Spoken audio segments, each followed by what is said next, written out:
তোমরা বাংলাদেশে সন্ত্রাস করবে, আমরা 18 কোটি বাংলাদেশি জনগণ যতদিন জীবিত থাকবো এক একজন করে শহীদ হবে, আমরা সন্ত্রাসের সাথে আপোষ করব না। যারা নতুন করে দিল্লির সেবাদাস হিসাবে নিজেদেরকে আবিষ্কৃত করতে চায়, আমরা তাদেরকে হুঁশিয়ার করে বলতে চাই, সময় আছে, শেখ হাসিনা থেকে শিক্ষা নিন। শহীদ মিছিল তারা বড় করেছিল, আজকে এই শহীদ ভূমিতে আমরা আছি। শেখ হাসিনা ভারতে পালিয়ে গেছে, আমরা ধৈর্য ধারণ করছি।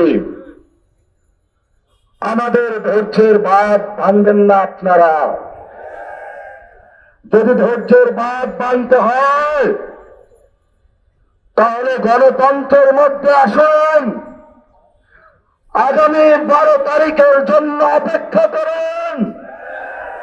বাংলাদেশের মানুষ মুখিয়ে আছে, বাংলাদেশের মানুষ আগামী 12 তারিখে গণতন্ত্রের মধ্য দিয়ে যারা গত 1 বছরে বাংলাদেশে টেন্ডারবাজি চালিয়েছিল, দুর্নীতি চালিয়েছিল, সন্ত্রাসী কার্যক্রম চালিয়েছিল, তাদের বিপক্ষে 11 দলীয় জোটকে ঐক্যবদ্ধ বাংলাদেশকে বিপুল ভোটে জয় করে ইনশাআল্লাহ সরকার গঠনের ধার প্রান্তে নিয়ে যাবে।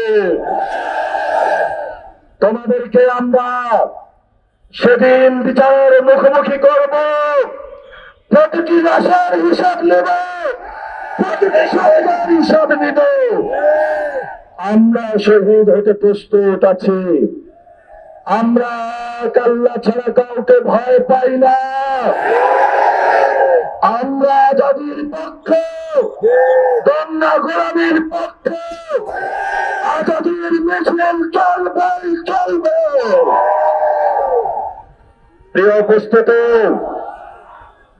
আমরা সবাই আজকে হাত তুলে শপথ করি, যারা গতকালকে আমাদের ভাইকে শহীদ করেছে, আমরা আমাদের ভাইয়ের শপথ করে বলছি, আমরা আগামী 12 তারিখে ব্যালটের মাধ্যমে প্রতিশোধ নেব ইনশাআল্লাহ। প্রিয় বাংলাদেশ, যারা সন্ত্রাস করে, যারা দুর্নীতি করে, যারা টেন্ডার করে, আপনারা তাদেরকে বয়কট করুন, গণভোটে হাতে জয়যুক্ত করুন। এই সন্ত্রাসের godfather, mastermind Tarek Rahman, আপনাকে হুঁশিয়ার করে দিতে চাচ্ছি। জিয়াউর রহমান গণতন্ত্রের পক্ষে ছিলেন, খালেদা জিয়া বাসার সামনে বালুর ট্রাক ছিল, 1 সেকেন্ডের জন্য দাঁড়াইতে পারেন নাই। জনগণ আপনাদেরকে মুক্ত করে দিয়েছে, অকৃতজ্ঞ হবেন না। যেই মানুষ মুক্ত করে দিয়েছে সেই মানুষের উপরে আপনি বুকে গুলি চালাচ্ছেন। আমরা যেতে চাইবো আপনাদেরকে, সাহস থাকলে আসুন, ব্যালটের মাধ্যমে আমরা আপনাদেরকে কত পাঠা হয়েছে বুকে দেখে নিব। 12 তারিখ বাংলাদেশের জয় হবে। সন্ত্রাসকে না বলুন, টেন্ডারবাজকে না বলুন, দুর্নীতিকে না বলুন, দখলদারিত্বকে না বলুন। এই তারেক রহমান এবং তার পিছনে যে 300 গডফাদার আছে, যারা 300 আসনে রয়েছে, এদেরকে না বলুন, তবে আমাদের বাংলাদেশ মুক্তি পাবে, তবে আজাদীর বাংলাদেশ। বাংলাদেশের লড়াই জারি রাখুন, ঐক্যবদ্ধ থাকুন, আজাদীর মিছিল চালু করুন, পলাশীর প্রান্তরে চলুন।